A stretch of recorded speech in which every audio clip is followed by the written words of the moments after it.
नमस्कार दोस्तों, जब भी देश में चुनाव होते हैं सियासी खर्च की बात जरूर आती है। इस चुनाव में सबसे अधिक सुना जाने वाला वाक्य भी चुनावी खर्च की तरफ इशारा करता है। पूरे आम चुनाव में बीजेपी अब की बार 400 पार और मोदी जी की गारंटी पर बात कर रही है। भले ही अंतिम परिणामों में 100 सीटें कम लाए, फिर भी भाजपा अगले 5 सालों तक सत्ता में बनी रहेगी। ये सब सुनकर लगता है कि बीजेपी 2019 की तुलना में 2 गुना पैसा खर्च कर रही है। बात पूरे आम चुनाव की करें तो 2019 में लगभग 60,000 करोड़ रुपए खर्च हुए थे, जो 2024 में 2 गुना खर्च होने का अनुमान है। आइए इस वीडियो में जानने का प्रयास करते हैं क्या थी चुनावी खर्च को लेकर इलेक्शन कमीशन की गाइडलाइन, और इस बार हमारा चुनावी खर्च अन्य देशों की तुलना में सबसे अधिक रहने का अनुमान है, जो 2019 में बिल्कुल आधा था। दुनिया का सबसे महंगा चुनावी आयोजन बन सकता है। दुनिया में अब तक किसी भी देश में ऐसा चुनाव नहीं हुआ। देश में सियासी खर्च पर सभी इंटरनेशनल और नेशनल मीडिया एजेंसी की नजर होती है। Centre for media study (CMS) के अनुसार अमेरिका में 2020 के राष्ट्रपति चुनाव में करीब 1.2 लाख करोड़ रुपए खर्च हुए थे, जो दुनिया का सबसे महंगा चुनावी खर्च था। आजाद भारत के सबसे पहले चुनाव में ओनली 10.5 करोड़ रुपए पूरे देश में खर्च हुए थे, जो पर वोटर 6 पैसे थे। बाद में 1957 और 62 में तो इससे भी कम पैसा खर्च हुआ था, जो 72 साल के आजाद भारत में 12,000 गुना बढ़ गया है। साल 2019 के आम चुनाव में नोन और अननोन सोर्सेज से मिलाकर टोटल 60,000 करोड़ रुपए खर्च हुए थे, और इस बार अनुमान लगभग 2 गुना खर्च का हो रहा है, जो इस लिहाज से दुनिया का सबसे महंगा चुनाव होने जा रहा है। हैरान करने वाली बात यह है कि निर्वाचन आयोग ने एक प्रत्याशी के लिए अधिकतम 95 लाख रुपए खर्च सीमा तय रखी है, जबकि एक प्रत्याशी 20 दिन के प्रचार का औसत खर्च करीब 6 करोड़ रुपए होता है। यानी बाकी पैसा सियासी दल और अननोन सोर्स से खर्च होता है। बड़ी पार्टियां इतना पैसा खर्च करने लगी है कि आम आदमी इंडिपेंडेंट चुनाव लड़ने की पहुंच से बिल्कुल बाहर है और चुनावी खर्च करने में बिल्कुल सक्षम नहीं है। खुद बीजेपी लीडर अपने आम चुनाव के इलेक्शन लड़ने को लेकर कहती है कि चुनाव लड़ने लायक मेरे पास पैसा नहीं है, और आंध्र प्रदेश या तमिलनाडु में चुनाव जीतने के मानदंडों को मैं पूरा नहीं कर पाती हूँ और खरी नहीं उतरती हूँ। आप इस चुनावी खर्च वाली लिस्ट को देखिए, जिसमें विधानसभा और लोकसभा दोनों का ऑडिट है। पार्टियों के सालाना ऑडिट रिपोर्ट के अनुसार 2015 से 20 के दौरान भाजपा ने 2,000 करोड़ रुपए प्रचार में खर्च किए। यह पार्टी के कुल खर्च का 54.87% था।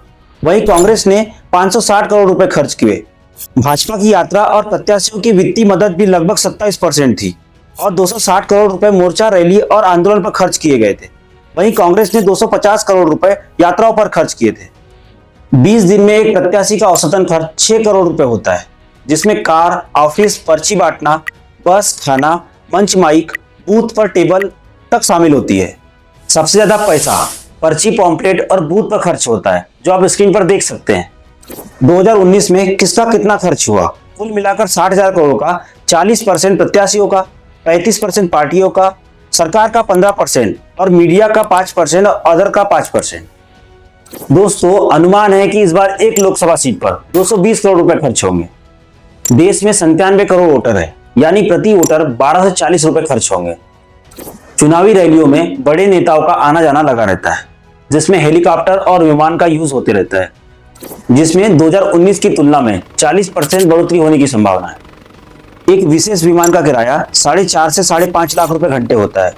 वहीं हेलीकॉप्टर 1.5 लाख रुपए घंटे होता है। 2019-20 के ऑडिट के अनुसार सत्तारूढ़ भाजपा ने इन सब पर 250 करोड़ रुपए से अधिक खर्च किए थे। 2019 के 60,000 करोड़ रुपए का ऑडिट खर्च देखें तो अननोन और नोन सोर्स से वोटर पर सीधे 12 से 15,000 करोड़ रुपए खर्च हुए। कैंपेन और पब्लिसिटी पर 20 से 25,000 रुपए करोड़ खर्च हुए। लॉजिस्टिक पर 5 से 6,000 करोड़ रुपए चुनाव आयोग ने 10 से 12,000 रुपए करोड़ खर्च किए, और अदर खर्च की बात करें तो 3 से 6,000 करोड़ रुपए तक था। साथ ही आप देख सकते हैं कि 2019 में किसने कितना खर्च किया, जिसमें प्रत्याशी 24,000 करोड़ रुपए खर्च करता है, पार्टी 20,000 करोड़ रुपए खर्च करती है, सरकार 10,000 करोड़ रुपए और मीडिया और अदर्स 3-3,000 करोड़ रुपए खर्च करते हैं। CMS के अनुमान से पता चलता है कि 2009 में कांग्रेस ने भाजपा से अधिक खर्च किए थे, लेकिन अब भाजपा का अनुमानित खर्च 4 गुना से ज्यादा बढ़ गया है। लेकिन यह जरूरी नहीं कि भाजपा का चुनावी खर्च उसकी जीत का प्रारंभिक कारण हो, लेकिन यह निश्चित रूप से उसके बढ़ते प्रभाव को दर्शाता है। रिसोर्सेज से लेस कैंडिडेट अधिक प्रतिस्पर्धा वाला होता है। इसका यह मतलब नहीं निकाला जाना चाहिए कि उम्मीदवार धनबल से चुनाव जीत रहे हैं। जब नॉमिनेशन फाइल के आंकड़े सामने आते हैं तब पता चलता है कि पार्टियां 80 से 90% ऐसे कैंडिडेट को टिकट देती है जो साधन संपन्न हो और चुनाव में पैसे खर्च कर सके। दोस्तों, भारत में 2024 में हो रहे आम चुनाव का खर्च भूटान और मालदीव की इकोनॉमी से कुल इकोनॉमी से ज्यादा है। दोस्तों, 72 साल में 12,000 गुना बढ़ाया चुनावी खर्च। देश में वन नेशन वन इलेक्शन को इतना महत्व देते हैं कि मोदी जी इसका जिक्र बार बार करते हैं। दोस्तों, मैं भी यही मानता हूं कि हमारे देश में वन नेशन वन इलेक्शन की मांग जरूर होनी चाहिए।